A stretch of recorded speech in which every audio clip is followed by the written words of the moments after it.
제가 간단하게 휘문고에 대한 설명을 하겠습니다. 휘문고에 대한 설명은 뭐 자주 드려서 사실 여기에 또 들으러 들어오시는 분들도 계셔서 아마 이제 그런 분들은 외우고 계실 수도 있을 것 같은데, 자, 먼저 축하드린다라고 제가 말씀을 드리고, 그 다음에 저는 뭐 항상 그렇듯이 저희 휘문고를 담당하고 있는 김진호라는 그런 강사입니다. 반갑습니다. 뭐 중등 내신, 고등 내신의 이제 그 시스템, 그 다음에 휘문고등학교 입결을 제가 조금 보여드리고요. 그 다음 휘문고등학교 내신 분석, 기출 맛보기 총평, 그리고 나서 저희 뭐 겨울 프로그램인데 이제 휘문고를 위한 학생들이기 때문에 제가 휘문고에 대한 프로그램 정도만 소개를 좀 해드리고, 제가 오늘은 좀 간략하게 설명을 좀 해드리도록 하겠습니다.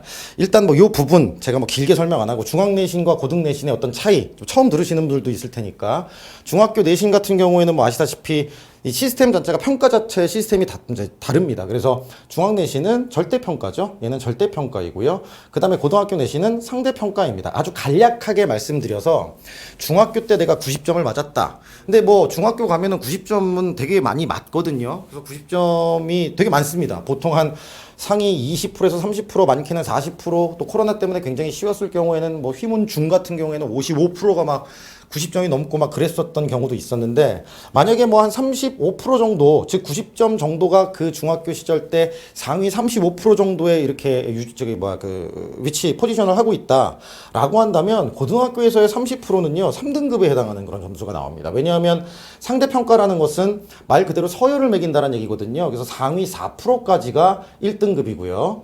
1부터 4%까지, 그 다음에 4%부터 11%까지가 2등급이고, 11%부터 23%까지가 막 3등급이고, 23%부터 막 40%까지가 이렇게 4등급이라고 봤을 때, 그러면 만약에 35%였어. 내가 지금 중학교 때 90점을 딱 맞아가지고 A를 맞았는데, 그럼 A는 소위 말해서 고등학교에서 1등급이고 중학교에서는 A라고 표현을 하니까, 그러니까 소위 1등급을 맞았는데 그 위치가 35%라면 요렇게 그걸 그대로 35를 한번 이렇게 접목을 시키면 딱 여기 들어가잖아요. 그분은 4등급 나오시는 거예요. 만약에 35% 정도라면. 그러니까 중학교에서의 A등급과 고등학교에서의 1등급은 완전히 차원이 다른 얘기가 되는 거고, 단순히 점수만 얘기하는 게 아니라 고등학교에서는 이제 좀 이런 얘기하기 좀 그렇지만, 이제 앞으로 우리 아드님들은, 휘문고를 가시는 분들은 그 옆에서 공부하는 아이들을 밟고 올라서야 됩니다. 그래서 4% 안에 들어야지 1등급이고, 휘문고가 예를 들어서 400명이 정원이라고 했을 때 그 400명 중에 4%라면 16명 안에 들어가야지 각 과목별로 1등급을 받을 수 있다라고 생각을 하면 되겠습니다. 그러니까 16명이면 만만치 않잖아요. 그리고 요번에는 뭐 아마 작년이나 그 전년도, 즉 어떤 그 면접을 보지 않았었던 그때보다도 아마 요번에는 좀 이렇게 그 입학이 좀 까다로운 어떤 그런 상태도 됐었기 때문에 좀 더 경쟁이 치열하고 좀 더 잘하는 아이들이 이제 모이지 않을까라는 그런 예측도 좀 한번 해봅니다. 어쨌든 이 정도의 시스템이 달라진다라는 거 먼저 말씀을 드리고, 그 다음에 이제 내신과 고등 내신, 뭐 중학 내신과 고등 내신의 뭐 시스템 차이도 있지만 이런 겁니다. 지문 길이의 수의 절대적인 증가라고 얘기했는데, 요거는 조금은 일반 고등학교와는 조금 다르고 다른 일반 고등학교와는 좀 다른 얘기인데, 그렇습니다. 고등학교 가시면 당연히 굉장히 많은 범위가 주어지게 됩니다. 저희 중학교 내신보다 고등학교 내신이 5배, 좀 많게는 뭐 거의 10배라고 해도 과언이 아닐 정도인데요. 즉 지문의 길이, 수, 절대적인 증가. 단순히 제가 휘문고만 가지고 얘기할게요. 휘문고가 근데 미리 말씀드리지만 범위가 제일 적은 학교입니다. 영어의 범위가 아주 적은 그런 학교이기 때문에 가장 적다라고 볼 수 있습니다. 그럼에도 불구하고 어느 정도의 차이가 나냐면, 일단 중학 내신 같은 경우에는 교과서 2개 정도 들어가죠. 평균 2개과 들어갑니다. 그럼 2개과라는 얘기는 뭐 교과서 2개과, 그리고 거기에 뭐 학교에서 나눠주는 어떤 프린트가 존재한다면 그 프린트까지 포함을 시켜야겠지만, 중학교에서의 어떤 그렇게 양이 많지 않거든요. 근데 고등학교에서도 일단 기본적으로 교과서가 2개과가 들어갑니다. 물론 이제 휘문은 참 신기하게 한 개과를 넣었다가 그 다음에 기말고사 때는 2개과를 넣었다가 다시 중간고사 때는 교과서 한 과만 놓고 다시 기말 때 2개과로 돌아가긴 했으나, 어쨌든 교과서 2개과라고 치면 일단 이 교과서, 중학교 교과서하고 그 다음에 고등학교 교과서하고는 일단 양의 차이 당연히 한 1.5배에서 2배 차이 나고요.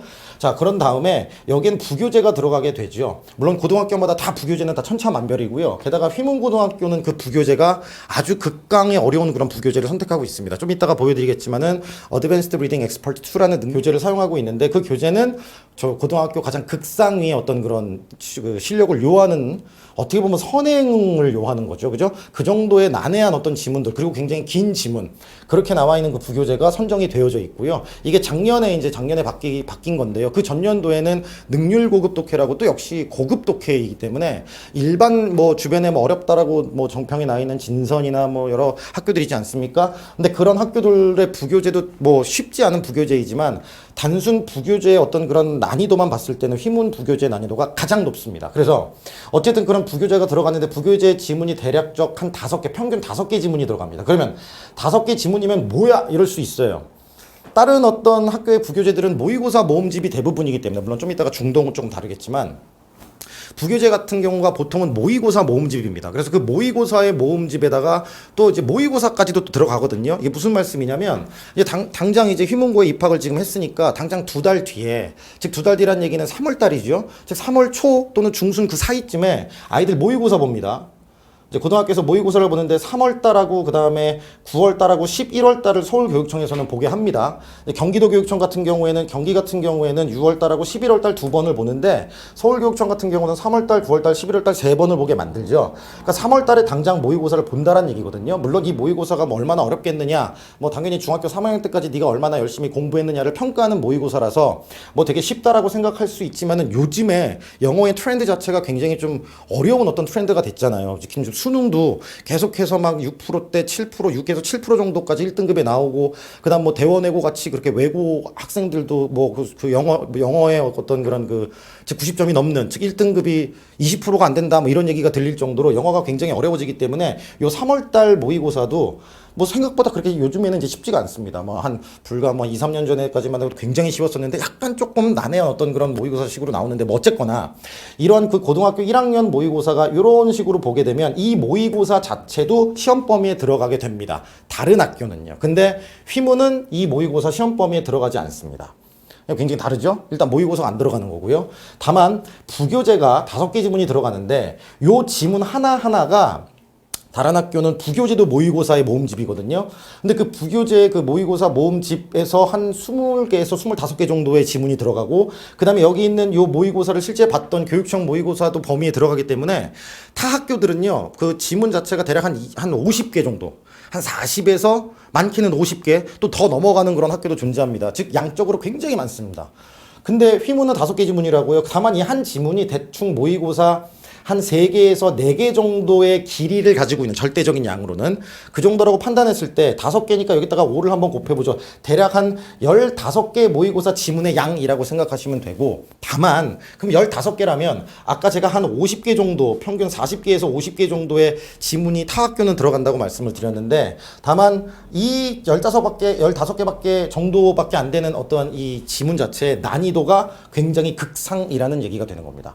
사실은 이 모의고사들 있잖아요. 이런 모의고사들이 들어가고, 그 다음에 타 학교처럼 다른 부교재가 부교재가 들어가봤자 뭐 고등학교 한 1학년 또는 2학년 수준의 어떤 그런 지문들이거든요. 근데 그렇지만 이 휘문고 같은 경우에는 이미 어드밴스드 리딩 엑스퍼트라는 책 자체가 이미 고등학교 3학년 수준을 넘어간 굉장히 난해한 소재, 그리고 굉장히 난해한 내용, 굉장히 난해한 문장들로 이루어져 있는 긴 어떤 그런 뭐 마치 토플처럼요. 그런 지문이 들어가기 때문에 양적으로는 적을 수 있으나 뭐 문장의 개수? 상대적으로 그냥 절대적으로 양적인 어떤 문장의 개수는 당연히 타 학교가 많을 테지만, 휘문 같은 경우에는 그 문장의 개수라기보다는 그 난이도 면에서 굉장히 좀 어렵고, 그 다음 문제가 굉장히 어렵게 출제가 되고 있다는 것을 제가 말씀을 좀 드리도록 하겠습니다. 그래서 어쨌든 뭐 지문 길이가 어쨌든 길어집니다. 거의. 그 다음 문법의 전 범위와, 뭐 이거는 휘문고만의 문제는 아니고요. 휘문고뿐만이 아니라 다른 어떤 여타 고등학교들, 이제 뭐 중학교 때에는 솔직히 그 교과서에 나와 있는 그 과마다의 그 그래머 포인트, 그 강조되는 그래머 포인트를 보통 많이 이제 깊이 공부를 하면 뭐 거기에 해당하는 문법 문제가 나오고, 그 다음에 거기에 해당하는 영작 서술형 문제가 나오면 사실 잘 해결할 수가 있죠. 잘 해결할 수가 있지만 고등학교에서는 어떤 문법 포인트를 찝어주지를 않아요. 물론 책에는 문법 포인트가 각 과마다 요구하는 게 있습니다만 고등학교 선생님들이 그런 문법을 수업 시간에 잘 다뤄주지 않습니다. 왜? 독해하기 바쁘시거든요. 그리고 딴소리하기 바쁘시거든요. 그러다 보니까 어떤 그 문법을 제대로 잘 가르쳐주지 않고, 사실은 이제 뭐 휘문 같은 경우 정시가 굉장히 센 학교이기 때문에 수능을 위주로 수능을 잘 보게 가르쳐야 된다는 그런 점에서 봤을 때 사실 문법을 그렇게 강력하게 가르쳐주는 학교는 아닙니다. 그거는 휘문고뿐만은 아니고. 그런데 시험 문제는 전 범위에서 냅니다. 즉 어떤 문법 파트가 보기에 출연할지 모르는 거죠. 마치 수능처럼요. 근데 이제 문제 유형은 수능보다 훨씬 더 어렵게 내고요.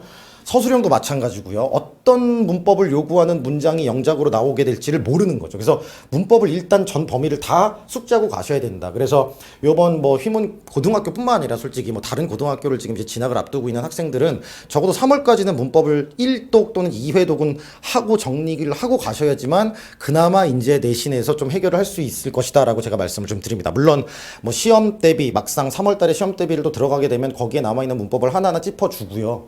그 다음에 요번 주 이제 주말부터 시작되는 예비 휘문고관에서도 제가 문법책을 하나 선정을 해가지고 그 문법을 갖다가 쭉 그렇게 1회독을 중요한 문법만 1회독을 제가 시킬 예정이기도 하고요. 그렇게 진행을 하고는 있습니다만 어쨌든 2월달까지는 꼭 문법을 쭉 한 번은 정리를 하고 가셔야 된다. 왜? 3월부터 이제 내신 시스템으로 들어가게 되면은 말 그대로 거기 나와 있는 그 어법, 포인트만 이렇게 짝짝짝 찝어주면서 문법을 깊이 막 들어가지는 않을 거거든요. 그래서, 그 문법, 어쨌든 그 개념 문법을 꼭 2월 달까지는 1회독 또는 2회독을 꼭 하시기를 제가 당부를 드리겠습니다.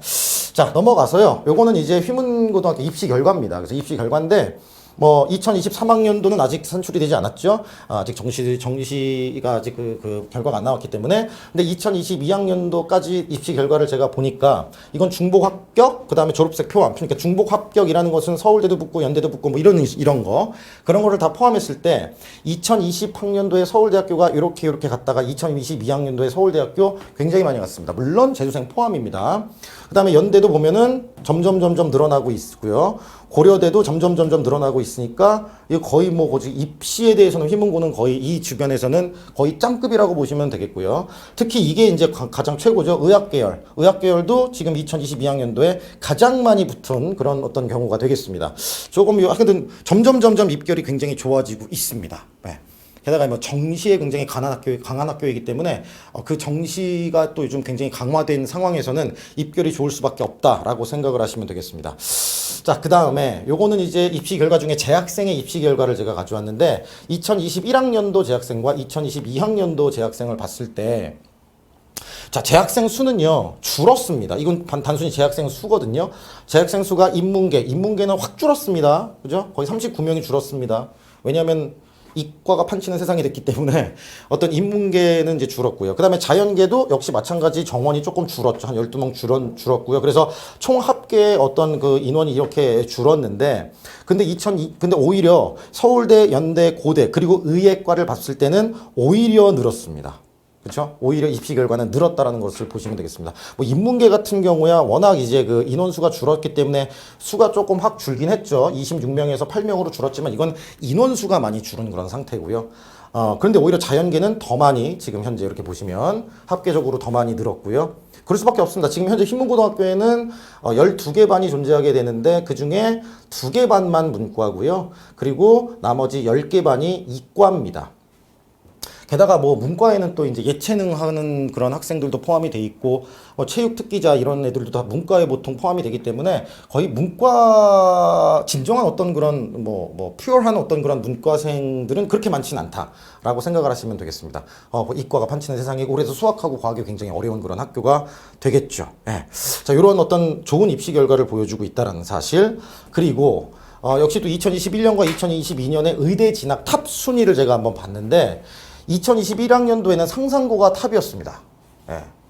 전사고죠? 상상고가 탑이었는데 휘문고가 2등을 했습니다. 이거는 다 20명 이상 보낸 그런 학교들이죠. 당연히 그걸 기준으로 봤을 때. 그러니까 상상고 같은 경우는 이때 당시 200명 정도 보냈더라고요. 그리고 휘문고가 한 30명이었나요? 140명. 그때 졸업생 포함입니다. 2022년 2학년도에는 휘문고가 1등을 먹었습니다. 상상고를 제치고 휘문고가 단순히 의대를 갖다가 보내는 거에서는 1등을 먹었다라고 생각을 하시면 되겠습니다. 그러니까 휘문고는 의대를 굉장히 잘 보내는 학교. 그리고 요즘에 의대가 짱이잖아요. 얼마 전에 뉴스에서도 봤을 때 서울대학교의 어떤 그냥 일반 공업, 공과 이런 쪽구 붙었고 어떤 지방대라고 하기는 좀 그렇지만 어떤 의예과를 붙었을 때 서울대를 포기하고 의예과를 오히려 선택하는 그런 경우가 많아서 서울대학교에 입시를 수시로 붙은 아이들이 입시를 포기하는 어떤 그런 경우가 굉장히 많이 지금 늘었라고 그런 기사를 제가 본 적이 있는데, 어쨌거나 휘문고는 의대를 갖다가 보내는 데 있어서 굉장히 탁월한 학교다라고 생각을 하시면 되겠습니다. 자, 이렇게 해서 휘문고는 어쨌든 입시 결과가 상당히 뛰어나다라는 것을 제가 말씀을 좀 드리고 싶고, 그 다음에 이제 본격적으로 그럼 우리 아이들이 휘문고를 들어갔을 때 휘문고등학교에서 어떤 교재를 어떻게 배우고, 그 다음에 거기에 어떤 시험은 어떻게 나오고 있는지를 본격적으로 좀 말씀을 드리죠. 휘문고등학교 교재는 이렇게 아까 YBM 한상호 씨가 대표로 이제 기술을 하신 책이고요. 그 다음에 요게 이제 부교재입니다. 요노마가 문제가 되는 거죠. Advanced Reading Expert 2라는 요 교재인데, 요게 이제 휘문고는 조금 특이하게 대원 외고에서 쓰는 교재를 답습을 합니다. 그래서 요 책 그 전체 Before에 썼던 그 책은 뭐냐면, 아까 말씀드렸듯이 능률 고급 독해라는 그런 책이었는데, 그것도 옛날 대원 외고 부교재였고, 지금 현재 대원 외고가 무슨 부교재를 쓰냐면은 Advanced Reading Expert를 똑같이 쓰고 있는데 걔네들은 1을 씁니다. 근데 이 휘문고는 2를 쓰고 있잖아요. 그러면 1이 어려울까요? 2가 어려울까요? 당연히 2가 더 난이도가 좀 더 높지 않겠습니까? 그러니까 어떻게 보면 휘문고는 대원외고보다도 조금 더 한 단계 레벨이 높은 그런 교재를 선정해서 가르치고 있다라고 생각을 하시면 되겠습니다. 네, 좀 걱정이 좀 되시죠? 자, 그 다음에는 뭐를 보여드리냐면은, 그럼 작년, 즉 이제 작년이 됐네요. 새해 복 많이 받으시라는 말씀도 못 드렸고, 새해 복 많이 받으십시오. 2022학년도, 즉 작년에 휘문고가 봤던 1학기 중간 기말, 그 다음에 2학기 중간 기말이 어떻게 나왔는지를 살짝쿵 보여드리겠습니다. 일단 첫 번째 포인트는 듣기입니다. 이 듣기는 지금 제가 좀 넘겨드리면서 다시 확인을 해드릴 텐데, 듣기가 8문제가 나왔습니다. 이것도 2022학년도에 바뀐 겁니다. 그 전년도에는 6문제가 나왔었는데 지금 2문제를 더 늘렸습니다. 그래서 휘문고등학교가 31문항, 2학기 때는 또 한 문제가 늘어가지고 32문항으로 좀 늘었지만, 어쨌든 4분의 1은 듣기 문제가 차지하고 있다고 생각을 하면 되겠고요. 그래서 이 듣기에서 때때로 변별력이 굉장히 강하게 나오는 그런 유형이라고 보시면 되겠습니다. 되게 어렵게 내면은 아이들이 듣기를 폭삭 망해버리는 경우가 있고요. 그 다음에 그렇게 좀 어렵게 내지 않으면 애들이 다 맞는 어떤 약간 뭐 아니면 도 수준의 어떤 그런 문제라고 생각을 좀 하시면 되고, 어휘 문제는 이렇게 두 문제 나와가지고 그렇게 많이 나오지 않는 것 같지만 2학기 때 어휘 문제 되게 많이 나왔고요. 이번 근래 시험에서는. 근데 제가 강조드리고 싶은 거는, 어휘 같은 경우는 휘문고에서 그럼 어휘는 별로 중요하지 않느냐? 굉장히 중요합니다. 왜냐하면 지문의 선지 변형이 굉장히 많아요. 선지를 변형했다는 얘기는 그 선지에 원래 교과서에 나왔던 어휘의 동의 표현을 조금 더 어려운 표현을 거기다가 집어넣어 버리게 되기 때문에, 어휘 문제 자체를 맞추기 위한 어떤 그런 어휘가 아니라 선지에 나와 있는 듣도 보도 못한 어휘까지도 좀 알아야 되는 그런 어떤 일이 발생할 수 있기 때문에, 이거는 시험을 위한 어휘 문제를 풀기 위한 어휘가 아니라 시험 문제의 모든 전 유형의 어떤 선지를 잘 해석하고 변형된 어떤 그런 어휘를 잘 해석할 수 있기 위한 기본적인 어휘가 굉장히 좀 갖춰져 있어야지 휘문고에서는 시험을 잘 볼 수 있다라는 것을 강조드리고 싶고, 어법은 말씀 안 드리겠습니다. 이거 어법도 근데 문장 구조 변형되고 다 합니다. 그 다음에 독해 같은 경우 타 학교에서는 솔직히 그래요. 어차피 독해는 수능 유형이고요. 휘문고도 이 독해의 수능 유형 문제가 당연을 합니다. 근데 그 이외에 약간의 추론식 문제, 그리고 이 휘문고 같은 경우는 독해 문제를 풀기가 상당히 좀 난해한 이유가 뭐냐면, 선생님들이 그 선지를 상당히 어렵게 내시는 걸로 올해부터 바뀌었습니다. 그래서 좀 이따가 제가 문제 보여드리고요. 영작 같은 경우도 상당히 어렵습니다. 그래서 제가 말씀드리고 싶은 거는, 일단 듣기 굉장히 중요하고요. 그 다음에 영작이 되게 중요한 어떤 학교, 변별력은 거기에서 탄생을 한다. 그리고 어휘, 어법, 독해 같은 경우도 사실은 문제는 얘가 가장 많이 출연을 하지만, 이 문제를 풀기 위해서는 어휘나 독해를 위해서는 어휘의 양이 좀 많이 갖춰져야 한다라고 제가 감히 말씀을 좀 드리도록 하겠습니다. 문항수는 한 30문제 조금 넘어가는 문항수를 계속 자랑을 하고 있고요. 교과서가 8문항이고 부교재가 여기 범위 외가 이제 듣기라고 치면 여기서 마이너스 또 8을 빼면요, 부교재는 15문항 정도가 이렇게 출연을 하고 있고, 그래서 부교재가 교과서의 한 2배 정도의 문제를 차지하고 있다. 왜? 범위가 교과서보다 한 두세 배가 더 부교재가 많으니까 거기가 더 문제가 많이 나오고, 그러니까 안 좋은 거죠. 내용 자체가 굉장히 어려운 지문에서 문제가 더 많이 나오다 보니 쉬운 시험이 아니라는 게 또 증명이 되고, 여기 저기 보시면 1학기 중간 때는 한 과밖에 안 들어갔습니다. 그리고 어드밴스드 리딩 엑스퍼트에 5개 지문이 좀 들어갔고요. 그 다음에 이제 2학기 때는 또 보시다시피 이렇게 나오죠? 그죠? 듣기 문제가 8문항, 어휘 문제가 조금 늘었습니다. 그죠? 그 다음에 뭐 계속 그 정도 유지하고 있지만은 역시 마찬가지 듣기, 영작, 그리고 어휘. 이것을 세 가지를 잡아야지 휘문에서 살아남을 수 있다라고 말씀을 드릴 것 같고, 여기는 제가 이렇게 좀 자세하게 또 했는데 이것도 똑같잖아요. 교과서 8문제, 모의고사 15문제, 범위매 듣기가 8문제가 나온 거를 말씀드리고, 이때는 갑작스럽게 선생님이 저희가 이제 예측을 합니다. 왜냐하면 당연히 작년에 저희가 시험 대비를 할 때 그 전년도에 시험 대비를 예측을 해서 저희가 나가기 때문에 좀 휘문고 같은 경우는 범위도 좀 늦게 알려주시는 그런 편인데, 저희는 당연히 2과를 나갔으니까 4과를 나갈 거야. 그래서 4과를 막 지문을 막 나가고 있는데 갑작스럽게 지금 3과도 들어간대요 라고 해가지고 3, 4과를 막 진행을 했습니다. 그런 기억이 나고요. 여기도 역시 똑같이 5개 지문이 들어가는 그런 추세를 보이고 있었다. 그 다음 2학기로 넘어와서 2학기 중간고사 때는 또 갑자기 한 과를 내십니다. 6과. 6과를 내시고, 근데 이때는 약간 좀 저희가 좀 당했던 게, 그 전에 3, 4과를 집어넣었으니 이번에도 5, 6과를 집어넣지 않겠느냐, 그렇게 바뀌지 않았겠느냐. 왜? 하도 범위가 적다라는 얘기를 좀 들으셔서 학교 선생님께서, 그래서 범위를 좀 늘리려고 하지 않으셨겠어? 그러니까 이번에도 그럼 2과로 나갈 것 같아. 그래서 5과를 한참 가르치고 앉아 있었는데 갑자기 6과만 들어간다 그래서 첫 번째 수업 시간에 5과 나간 게 좀 무의미해진 어떤 그런 상태가 좀 됐었는데, 어쨌든 6과. 그럼 이거부터 나가면 되지 않습니까? 근데 어드밴스드 리딩 엑스퍼트라는 이 책이 또 학교 선생님이 차례 이렇게 앞에서부터 이렇게 나가는 게 아니라, 여기에서 이 지문, 유닛 2에서 이 지문, 유닛 3에서 이 지문, 이런 식으로 한 책의 한 절반 정도를 나가시거든요. 총 이제 그 4번의 지필 평가까지 해가지고, 그게 제가 알기로는 16개 유닛으로 한 32개 정도의 지문으로 이루어진 책인데, 한 절반 정도 나가십니다. 절반은 조금 더 못 나가시죠. 왜냐면 5개 이렇게 얘기하면은 1년 동안 20개 지문을 나가는 거니까 3분의 2 정도 그 책을 나가신다라고 보시면 되는데, 어쨌든 이때는 또 4개 지문밖에 못 나가셨어요. 그래서 이때는 왜 4개 지문밖에 못 나갔느냐? 수업 시간이 좀 짧기도 했고요. 이제 2학기 중간이다 보니까 이제 방학을 하고서 아마 이때 좀 여러 여타 행사들이 좀 있었던 걸로 제가 기억을 하는데, 그래서 보장된 수업 시간이 그렇게 좀 많지가 않으셨던 걸로 기억을 합니다. 그래서 이때는 요거 4개 지문밖에 안 들어갔고 교과서도 한 과밖에 안 들어갔는데, 이 2학기 중간고사가 가장 극상 난이도의 중간고사가 나왔습니다. 범위가 조금 줄어드니까 문제를 아주 그냥 창의적이게 굉장히 어려운 문제를 그런 내신 걸로 제가 기억을 합니다. 마찬가지죠. 듣기 8문항 나왔고요. 그 다음에 어휘, 어법, 문항수 크게 변함없고요. 그 다음에 서술형이 조금 늘어났고요. 그 다음에 독해 지문도 역시 퍼센테이지는 그닥 그렇게 변화는 없습니다. 근데 객관식이 여기서 27문항, 5문항, 지금 한 문항이 이제 늘어났죠. 제가 아까 말씀드렸듯이 32문항을 자랑하고 있고, 그러다 보니까 우리 32문항이라는 자체가 사실 다른 고등학교에 비교했을 때는 절대적인 양은 대략 한 3문항 또는 4문항, 많게는 뭐 38문항까지 가는 그런 학교도 있으니, 타 학교에 비해서는 평균 한 5개 문항 정도가 조금 더 적다라고 보시면 되는데, 그럼 문항수가 별로 적잖아. 근데 그렇게 많지도 않구만 라고 생각하실 수 있는데, 얘네 중간에 듣기 나오잖아요. 근데 제가 이건 학생한테 이제 들은 정보인데, 이 듣기가 이렇게 수능처럼 처음에 딱 어떤 시작을 딱 했을 때 듣기가 바로 자 듣기 시작하겠습니다, 그런 다음에 이렇게 나오는 게 아니에요. 문제를 막 풀고 있으면 갑작스럽게 듣기를 중간에 빡 틉니다.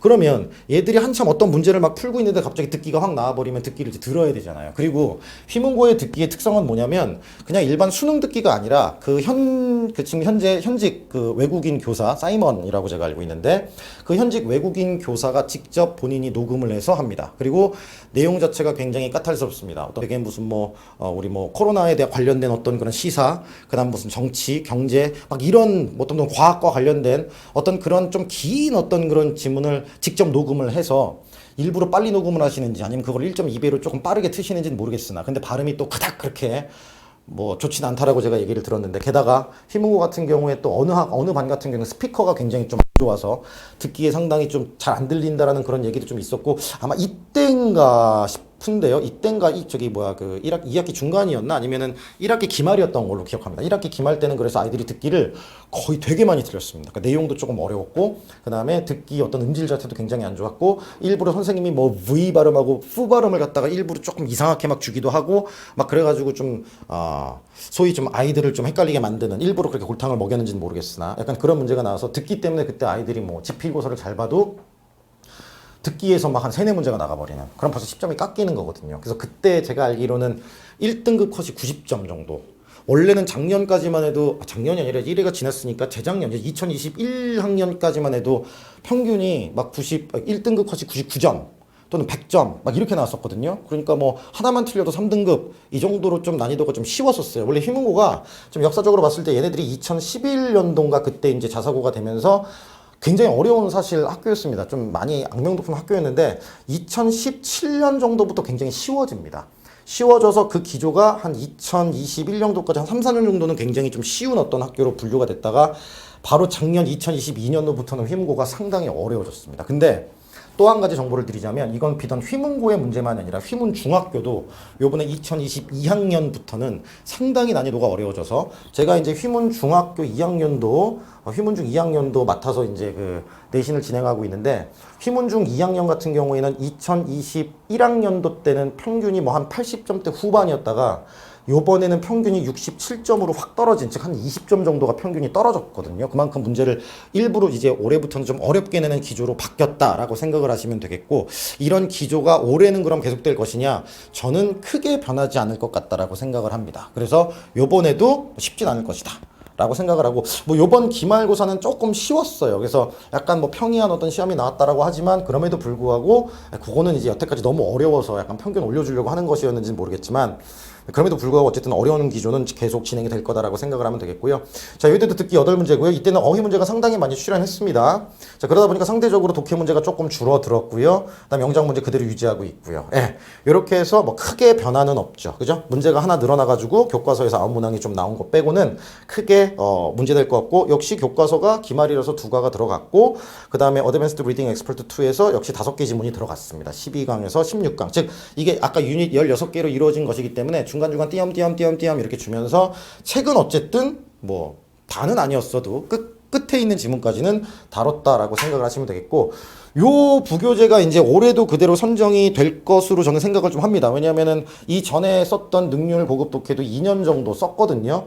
근데 이 부교재가 지금 작년에 바뀌어가지고 이제 1년 진행을 했으니까 1년 정도는 더 진행을 기본적으로 하지 않겠나라는 생각이 드는데, 또 그거는 또 모르는 일이에요. 왜냐면 학교마다 이제 부교재 어떤 선정은 선생님의 권한이시기 때문에, 일단 제가 요번에 그러니까 작년에도 제가 예비 휘문고 수업을 진행을 했었는데, 그때는 제가 그 능률 고급 독해 가지고서 진행을 했어요. 미리 먼저 이 부교재를 먼저 아이들에게 설명해주고 거기에 대한 어떤 예상 문제 다 만들어 놓은 게 있으니까 그런 것들을 미리 이렇게 보게 만들면 내신 때 다시 진행했을 때 처음 그 내신 지문을 공부하는 것보다는 반복된 지문을 공부하는 것이 훨씬 더 도움이 되기 때문에, 요번에도 제가 그 예비 휘문고 요 어드밴스드 리딩 엑스퍼트라는 책을 주 교재로 제가 선정을 해서 이 교재로 이제 막 이제 아이들 공부를 시키고, 물론 이거 말고도 다른 이제 고3 연계 지문, EBS 연계 지문 가지고서도 이제 아이들을 교육을 하고, 그리고 당연히 문법도 막 이제 교육을 시키고 거기 책에다 이제 책을 다 정해놨지만은, 이 교재가 요번에도 이제 가겠죠. 그래서 어쨌든 저는 요 교재를 가지고서 요번에 수업을 진행을 할 거고요. 당연히 3월이 되면은 이제 범위가 이제 좀 나오면 그 범위에 나와 있는 그 지문을 또 제가 집중적으로 좀 가르치면서 내신을 준비시킬 예정입니다. 그래서 요 어드밴스드 리딩 엑스퍼트 2라는 교재는 요번 한 해도 제 예상에는 그대로 진행이 좀 될 것 같고, 만약에 바뀌게 되면 그때 거기에 맞게 융통성 있게 또 이제 교체를 좀 해야 되는 그런 일이 발생할 수도 있겠지만요.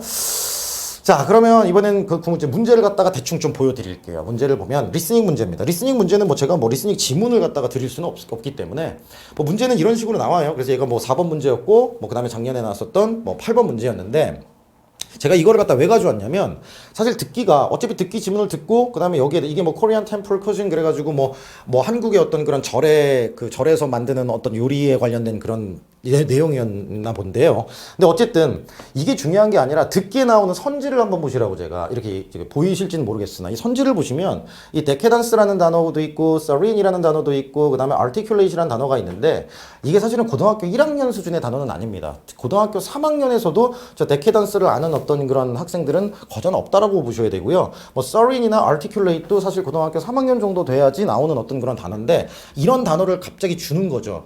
그러니까 이거는 무범위예요. 듣기는 범위가 없습니다. 뭐 물론 또 정보를 드리자면, 당연히 작년에는 듣기는 무범위였고요. 계속 무범위였다가 재작년에, 즉 2021학년도에 마지막 기말고사 때 테드를 주셨어요. 테드 아시죠? 연설문 그 테드를 6개의 지문을 주셨습니다. 그럼 그 테드 6개가 굉장히 길거든요. 왜냐하면 한 보통 테드는 뭐 10분에서 15분 정도의 연설문을 6개를 줬으니 그 사람이 또 말을 굉장히 빠르게 하잖아요. 연설문이니까. 근데 그거에 그 양을 6개를 주셨기 때문에 그거는 너희들이 듣기를 얼마나 잘하냐의 문제가 아니라 소위 말하는 너 이거 지문 제대로 네가 다 보고 왔어. 성실도의 어떤 그런 그 평가를 하는 그런 시험이라고 생각을 하시면 되겠고, 근데 뭐 작년에는 무범이었습니다. 혹시나 저번 기말고사 때는 조금 주지 않을까라고 제가 뭐 이렇게 기대는 좀 했었는데 역시 무범이었고요. 그래서 뭐 여기 보시면은 뭐 여기 다 보시면 이렇게 이런 다 어휘 자체, 보기 어휘 자체가 굉장히 어렵다라고 생각을 하시면 되겠고, 그 다음에 이것도 이제 제가 이제 듣기 문제입니다. 이런 식으로 나옵니다. 듣기 문제가 나오는데 특히 이런 것들은 문제는 나와 있으나 보기가 지금 없잖아요. 얘는 보기까지도 네가 듣고서 골라. 즉 한마디로 약간 탭스형의 문제라고 생각을 하시면 되겠습니다. 상당히 까탈스럽죠. 내용 자체도 굉장히 난해한데 뭐 이렇게 주어진 보기 자체도 어휘가 어렵고, 보시면 뭐 코비드 19에 관련된 뭐 또 소재도 약간 좀 딱딱한 어떤 그런 소재 뭐 이런 것들이 나오고 있으니 듣기가 상당히 어렵다라고 생각을 하시면 되겠고요.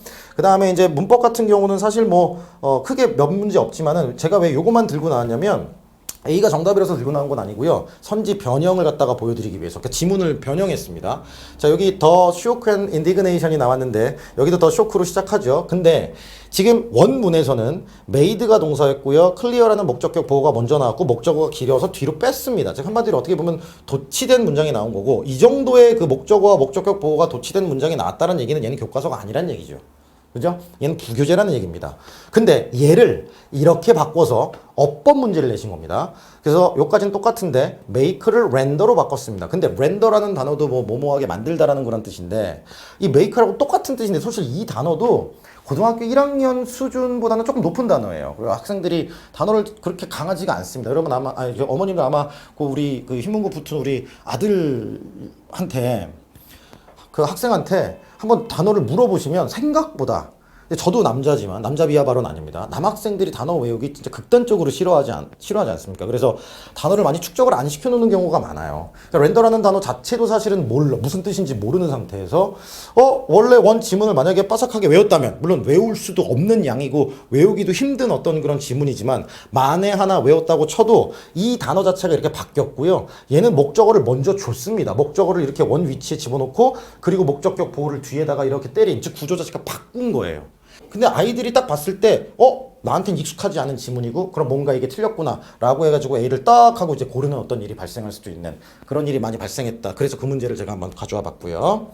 자, 그 다음에도 이건 실제 이제 문제입니다. 문제를 저희가 직접 타이핑한 거고요. 사실 뭐 이거 둘 중 하나 고르는 문제 유형 자체는 상당히 그렇게 어렵진 않으나 여기 있는 단어들도 다 사실 본문에 없었던 단어로 바꾼 겁니다. 보기를 다 바꿨고요. 그래서 제가 여기에다가 뭐 이렇게 대충 잡아왔는데 구조도 좀 바꿨어요. 여기 of knowing을 갖다가 썼는데 여기 제가 지금 뭐 당장 뭐 찾기가 조금 눈에 보이질 않아가지고 요 부분도 바꾼 거고, 그 다음에 여기 나와 있는 어떤 그런 보기들도 지금 상당히 다 바뀌어 있다라고 생각을 하시면 되겠습니다. 이게 뭐 똑같은 어떤 그런 매치가 좀 되는 위치에 있었으면은 제가 어떻게 좀 한번 말씀을 좀 드려보고 싶겠는데 여기서는 지금 제 눈에 확 그렇게 보이진 않으니까 시간상 넘어가겠는데 어쨌든 바뀌고 있다라고 생각을 하시면 되겠습니다. 아직 잘 안 보이네요. 그죠? 자, 그 다음에 한번 볼게요. 자, 그 다음 보시면은 이제 어휘 문제입니다. 어휘 문제는 사실 요 자체도 이제 어휘 추론이잖아요. 문맥상 낱말의 쓰임이 적절하지 않은 것, 완전히 수능형 문제고요. 그 다음에 이것도 마찬가지로 사실은 부교재 문제입니다. 부교재 지문인데 왜 여기 보기 요 5개 중 그럼 이게 뭘 문제야, 사실은 뭐 요 단어 보면은 괜찮네 라고 생각을 하실지는 모르겠으나 물론 이 문제는 그렇게 문제는 아니었습니다. 그래서 배점 자체가 2.6점이라는 얘기는 사실 점수 자체로는 되게 조금 문항수가 조금 적은 어떠한 그런 휘문고에서는 좀 쉬운 문제였으나 제가 원문을 이렇게 가져왔거든요. 제가 원문을 갖다가 좀 가져온 건데 잘 보이실지 모르겠어요. 여기 ordinary라고 지금 여기 나왔잖아요. 근데 실질적으로 여기는 유절이 나왔던 거죠. 그럼 당연히 유절이라는 단어는 그냥 ordinary와 같은 뜻을 가지고 있지만 ordinary가 훨씬 더 약간 좀 고급스러운 어떤 단어가 되고, 그 다음에 여기 lower가 나왔는데 여기는 higher가 나왔으니까 뭐 정답은 2번이 아마 틀렸을 것이고요. 그 다음에 여기는 identified라는 단어가 원래 원문에 있었는데 verify라는 단어로 바꾼 거죠. 그러니까 어떻게든 바꿉니다. 절대로 같은 선지를 주지를 않습니다. 어드가 나왔죠? 이거 어드도 애들이 이상한이라는 뜻으로 뭐 다 알고는 있는 단어이겠지만 여기에서는 어드가 어디 있나요? 예, 눈에 또 보이지를 않네요. 예, 이상한이라는 단어가 또 어디 있을 겁니다. 여기 unusual 있네요. 그죠? 이 단어를 갖다가 어드로 이제 바꾸신 거고 close는 close 똑같이 이제 바꾼 것 같은데 어쨌거나 저쨌거나 여기 나오죠. 그죠? 어쨌든 선지를 갖다가 아무튼 똑같은 단어를 절대로 주지 않는다라는 그런 내용이 되겠죠. 뭐 어휘는 그럴 수 있잖아. 물론 그래서 기본적인 어휘, 동의 표현, 동의어휘 또는 반의어 이런 것들을 저희가 이제 수업 시간에 다 정리를 해주고는 있으나 이게 이제 이 바뀌는 문제가 좀 이따가 서술형 영작으로 가게 되면 되게 심각해질 수가 있어요. 자, 이것도 어휘 문제인데 솔직히 얘는 빈칸 문제였는데 제가 이거를 왜 했냐면 notwithstanding 이런 단어는 사실 탭스에서 나오는 그런 복이거든요. 아이들이 이 단어 몰라요. 저게 뭐뭐에도 불구하고 그럼에도 불구하고라는 그런 뜻인데 보통 우리가 뭐뭐에도 그럼에도 불구하고 nevertheless 이런 단어를 알고 있지 notwithstanding 그럼 애들은 잘 모르는데도 불구하고 요 단어를 보기에다 막 주시고 이런 거죠. 그리고 실제로 제가 이제 그 문제의 그 지문 자체를 담아오진 않았는데 공간상 여기에 실제 그 지문에 있었던 단어는 symbolize, disciplinary, 그 다음에 conform to 이런 단어가 나왔는데 보기는 역시 symbolize 없잖아요. 그래서 symbolize하고 represent가 같은 뜻이라는 것을 너희들이 아느냐? disciplinary 그 다음에 conform to가 뭐 comply with하고 같은 뜻인지 아느냐 뭐 이 정도 그 다음 disciplinary가 regulatory하고 비슷한 걸 아느냐 이 정도의 어떤 문제 그 선지를 준다라는 얘기고요. 마찬가지 연결사 접속부사도 굉장히 뭐 이렇게 쉬운 in the meantime 이런 것들도 사실은 조금 이제 어려움에 속한 건데 이게 meanwhile하고 같은 뜻이라는 것을 너희들이 아느냐 그 다음 ineffective가 infect하고 같은 뜻이라는 것을 아느냐 이런 식으로 해서 직접 선지에 나와 있는 그 단어 대신에 다른 단어 즉 동의어를 갖다가 이렇게 주고서 고르게 만드는 어쨌든 바꿉니다. 선지를 다른 언어로 바꾸게 된다라고 생각을 하시면 되겠습니다. 언어가 아니라 단어죠. 자, 이게 이제 어휘 문제였고 독해 같은 경우에는 사실은 뭐 문제 유형은 빈칸 추론 문제입니다. 그 다음에 가져온 것도 사실은 빈칸 추론 문제였는데 이걸 또 왜 가져왔냐면 마찬가지예요. 이거 뒤에 실제 B 문장이 있습니다. 있고요. 아이들은 이 지문을 다 읽습니다. 근데 이 지문이 또 무슨 뭐 저작권 뭐 해가지고 카피라이트의 반대 개념으로 카피레프트가 나왔고 막 이런 거 애들이 생판 모르는 어떤 내용이 나온 상태였는데 부교재였어요. 근데 어쨌든 이 문제 이 지문에 여기까지는 요 단어도 물론 바뀌었습니다. 이건 어휘 문제였는데 제가 이제 담아오진 않고 어쩌다 보니까 여기 이 어휘 보기가 하나 있어가지고 여기 담겼는데 뭐 어쨌거나 여기 이 뒤에 B 문제 있습니다. 원래는 여기 빈칸이 이렇게 연결돼서 쳐져 있어야 되겠죠?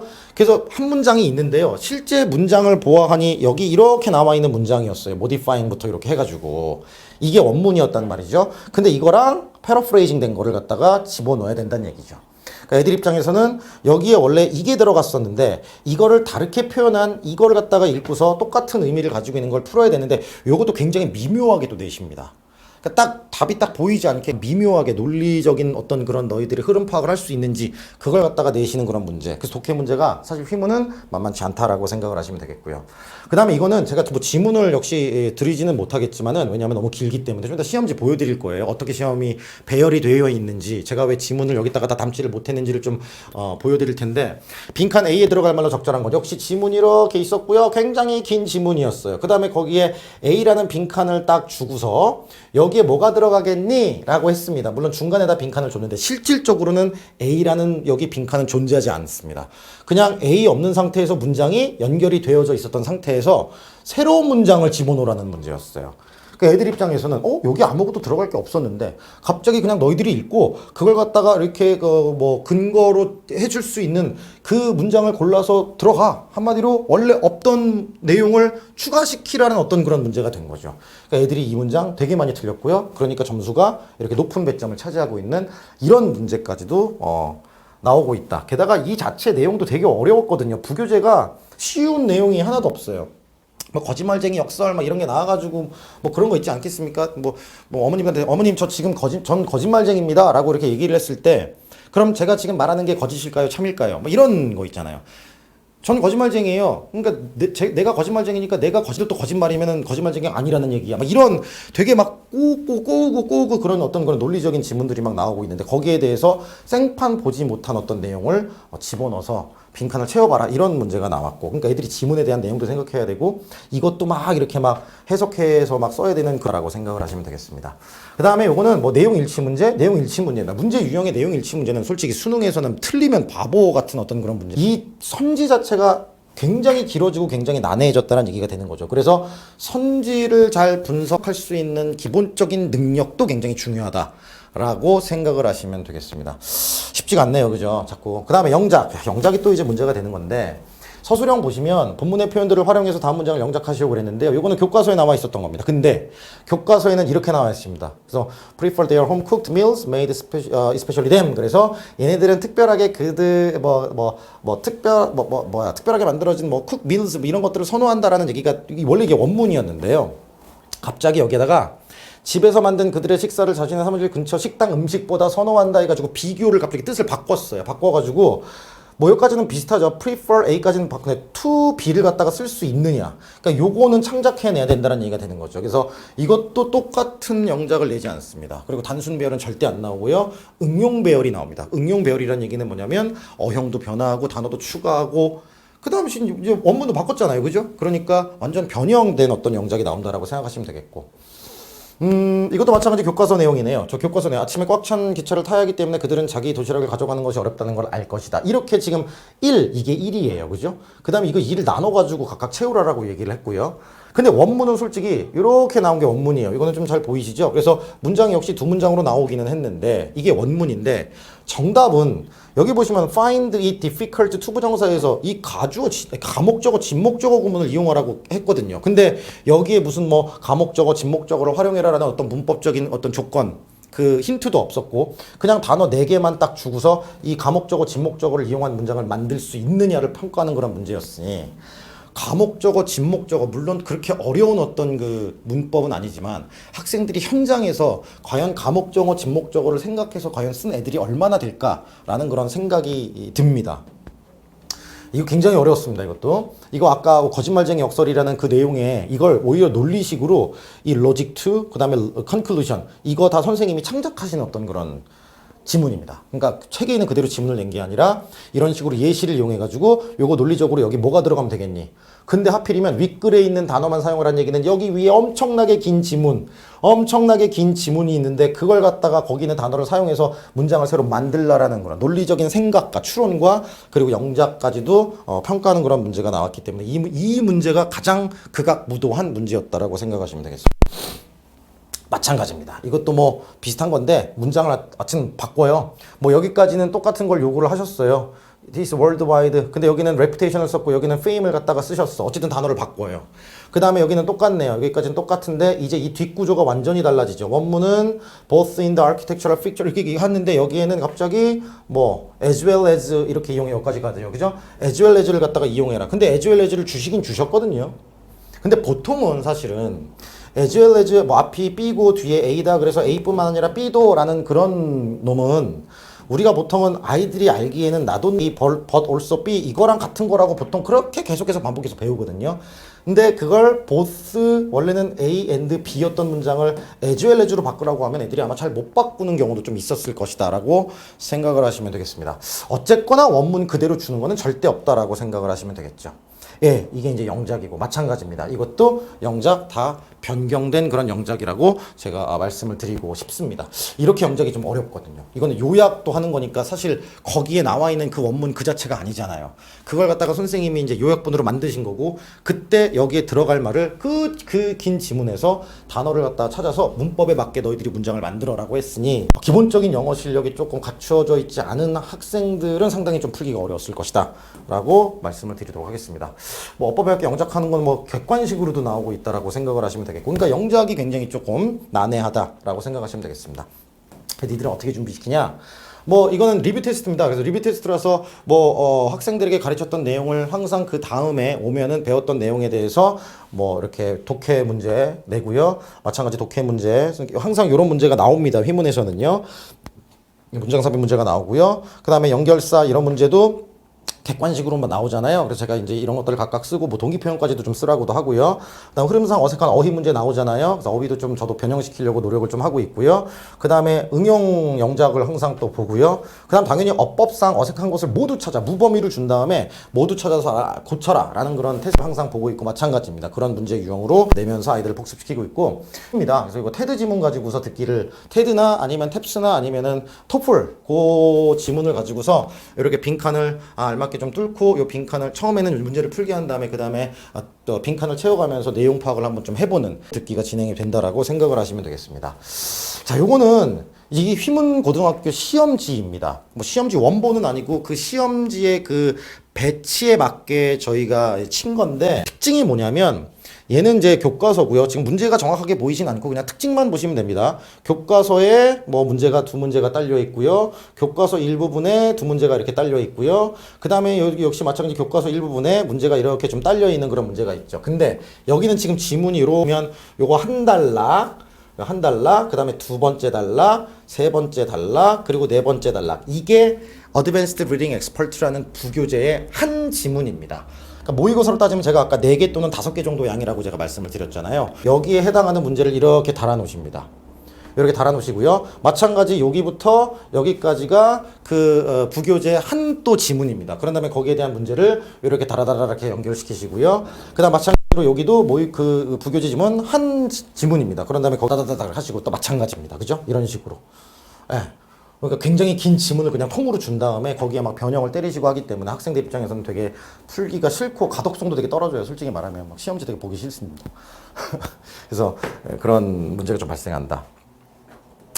그런데 저희 학원에서 만든 모의고사 문제입니다. 그래서 모의고사 문제도 거의 휘문고의 문제와 굉장히 흡사한 유형의 문제를 내고 적중도 굉장히 되고 있다라고 생각을 하시면 되겠습니다. 그래서 요 문제 보시면 요렇게 한 다음에 여기에 저희도 두 문제 정도 해놓고 요렇게 준 다음에 두 문제, 그 다음에 이 영작도 역시 변형된 그런 영작이 되고요. 여기 있는 요 보기 있는 단어들도 아까 제가 보여드렸던 것처럼 실제 보기에 나와 있는, 실제 원문에 나와 있는 단어와는 뭐 동의 표현을 갖다가 주고서 이렇게 문제를 모의고사를 푸는 이런 연습을 계속 매번 가지고 있다라고 생각하시면 되겠고요. 상당히 비슷하지 않습니까? 어머님들도 보시기에 아까 시험지하고 봤을 때 너무나 비슷한 어떤 그런 유형의 문제를 계속 꾸준히 연습을 시키면서 내신 대비를 시키라고 생각을 하시면 되겠습니다.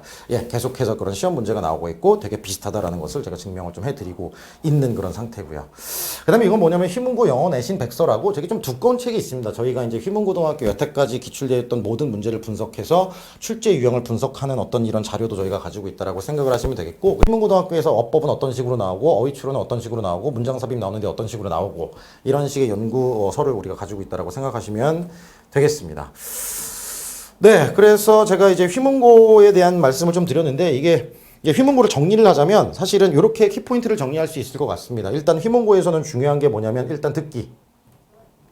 그래서 듣기는 이번 주부터 당장 듣기를 제가 교육을 시킬 예정입니다. 수업에 듣기를 포함해서 바로 듣기를 진행을 해요. 왜냐하면 듣기는 뭐 무범위이기 때문에 듣기 자체의 어떤 실력을 늘려야 돼요. 그래서 아마 학생들이 그 중학교 때까지 듣기의 어떤 그런 수준을 굉장히 맹신하고, 내가 어차피 강남권 아이들은 솔직히 듣기에 많이 이제 노출이 되어져 있기 때문에 사실 듣기를 잘 못하진 않는데, 그 듣기의 모든 맞춤이 거의 수능 듣기에 거의 맞춰져 있다라고 생각을 하시면, 휘문고 같은 경우에는 수능 정도의 듣기 가지고서는 이건 이겨낼 수 없기 때문에 듣기 실력을 배양해야 합니다. 그래서 1, 2, 그 다음에 3, 4. 우리가 보통 4월 말쯤에 이제 중간고사를 보지 않습니까? 그래서 그 한 4달 정도 꾸준하게 듣기를 연습을 시켜야 될 필요성을 말씀을 드리고, 그 다음이 영작이었습니다. 영작, 특히 변형된다라는 것을 어머님들 반드시 기억을 좀 하시고, 그래서 이제 휘문고 같은 경우는 범위가 적은 대신에 어떤 문장이 있으면 그 문장에 같은 의미로 쓰일 수 있는 그런 문장들을 다 설명을 좀 해줍니다. 다 설명을 좀 해주고, 이렇게 표현이 될 수도 있고 저렇게 표현이 될 수 있다라는 걸 설명을 다 하는데, 그것들을 다 좀 얻어갔으면 좋겠는데 아무튼 최선을 저희가 다해서 가르치고 있습니다. 그리고 영작 변형, 그 다음에 마지막으로 어휘. 아까 말씀드렸듯이 어휘는 어휘 문제를 갖다가 풀기 위한 그 어휘가 아니라, 이것도 변형된 선지의 변형에 그 단어를 알아야지 풀 수 있는, 그 선지를 갖다가 분석할 수 있는 그런 놈이기 때문에, 그래서 어휘가 굉장히 좀 중요하다라고 생각하시면 되겠습니다. 그래서 휘문고는 듣기, 영작, 어휘를 반드시 잡으셔야지 된다라고 말씀을 드리겠습니다. 그리고 휘문고 입학 전에 반드시 알아야 될 내신, 빈출, 문법, 개념 마스터. 휘문고가 1학기 때는 좀 그런 문제도 냈었거든요. 그러니까 마치 중학교 스타일의 문제. 애지에다가 막 줄을 거놓고서 쓰임이 다른 애지를 골라봐. 그 다음에 대세다가 줄을 막 거놓고서 쓰임이 다른 대세를 골라봐. 근데 그것들은 지금 현재 저희 KNS에 다니고 있는 중학교 2학년 아이들도 쉽게 풀 수 있는 문제를 갖다가 내는 경우도 있었고, 그 다음에 화법 전환 문제를 막 내는 경우도 있었어요. 사실 솔직히 화법이라는 것은 고등학교에서 잘 다루지도 않고, 심지어 뭐 중학교 3학년에서도 그렇게 잘 다루지 않는 그런 부분인데 화법 전환, 즉 뭐 간접 화법을 직접 화법으로 다루는 어떤 그런 문제를 한 문제를 냈었는데 그때 참 운이 좋게도 저희 능력이라기보다는 운이 좋게도 그때 이제 아직 시험 범위가 안 나와서 니네 교과서 어디 나가고 있어 그랬더니 어떤 과를 나가고는 뭐 어떤 과를 나가고 있는지는 아직 시험 그 진도를 안 나갔다라고 그때 했었을 때 그러면 예상되는 범위의 문법을 정리하자 그래서 제가 첫 시간에 화법을 갖다가 한번 정리를 해주면서 애들한테 설명을 좀 했었거든요. 그래서 다행히 근데 그 문제가 한 문제가 나온 거예요. 우리 입장에서는 뭐 잘 맞은 그런 어떤 쾌거를 이루기도 했었는데 어쨌든 내신 빈출 문법 개념 마스터하고요. 그 다음에 이제 부교재만 하기에는 이제 독해 문제 이런 것들의 어떤 그 정시가 강화되고 있는 입장에서 EBS 연계 교재를 이용해서 고3 교재 아니겠습니까? 특히 거기에서 애들이 많이 틀리는 빈칸이나 아니면은 순서 배열이나 아니면은 문장 삽입 그리고 또는 뭐 함의 추론 이 정도의 문제들을 유형별로 접근하면서 이 논리 독해를 좀 시켜야 됩니다. 왜냐하면 부교재 자체가 워낙 어려운 논리로 펼쳐져 있기 때문에 기본적으로 논리 독해를 시켜야 되는 그런 교육을 진행하고 있다라고 생각을 하시면 되겠습니다. 요거는 뭐 예비고일 프로그램인데 요거는 학원에 어머님들이 문의를 하셔서 사실 뭐 예비 지금 들어온 그 어머님들께서는 이제 그 휘문고를 합격한 학생들이 들어왔는데 제가 그러면 휘문고 수업이 토요일 날 2시부터 5시까지 있습니다. 당연히 그 수업을 저는 이제 말씀을 드려야 되겠죠. 그래서 저와 휘문고를 준비하자라고. 근데 이게 이제 주말에 한 회 수업이기 때문에 제가 휘문고 수업 플러스 휘문고 내신에 좀 유리할 수 있는 어떠한 특별한 수업 하나를 조금 그냥 그런 거를 제가 좀 말씀을 좀 드리자면 혹시나 필요하시면 여기 꼭 영작에 필요한 필수어법 구문점검원에 자신있게 대비하는 고교 내신 서술형 아까 휘문은 영작이 굉장히 좀 변형 영작이 많이 나오니까 그렇게 어떤 문법사항을 이용해서 좀 이렇게 서술형을 연습할 수 있는 요 수업을 동시에 좀 들으면 굉장히 좀 도움이 되지 않겠나라는 생각이 듭니다. 뭐 시간은 10시부터 1시까지 있고 일요일날 2시부터 5시까지 준비가 되어져 있으니 어휘 수준이 수능 어휘일까요? 그러니까 휘문고에서 나오는 어휘 수준을 말씀하시는 거죠. 네. 어휘 수준은 수능 어휘입니다. 근데 수준 자체가 부교재의 어휘 수준은 그냥 고등학교 3학년 고급 어휘 수준 정도라고 보시면 되겠고요. 듣기 수업은 어떤 식으로 진행하시나요? 예. 그 컨텐츠를 듣기 책을 따로 제가 만들진 않고요. 제가 그 부분 프린트로 주면서 한번 쭉 듣게 한 다음에 거기에 딸려 나오는 문제가 있습니다. 제가 테드를 보통 많이 이용을 좀 하는 그 테드 연설문을 쭉 들려주고 거기에 나와 있는 테드 책이 있습니다. 그래서 그거를 책을 따로 이제 구매를 하실 필요는 없고 거기 제가 매주마다 프린트로 진행을 하고 있습니다. 그래서 그 테드를 쭉 들려준 다음에 문제를 풀고 답을 맞추고 그 다음에 아까 제가 보여드린 빈칸 그런 프린트를 이용해서 다시 한번 들어보면서 빈칸을 채워가면서 아이들의 듣기 능력을 향상시키는 그런 식으로 수업을 진행하고 있습니다. 여기까지 설명회를 진행하도록 하겠습니다. 아무튼 휘문고 붙은 우리 아이들 또 진심으로 축하드리고요. 꼭 수업 시간에 뵙는 그런 날이 오기를 바라면서 오늘 여기까지 진행하도록 하겠습니다. 어머니 뵙는 감사드립니다. 평안한 밤 되세요.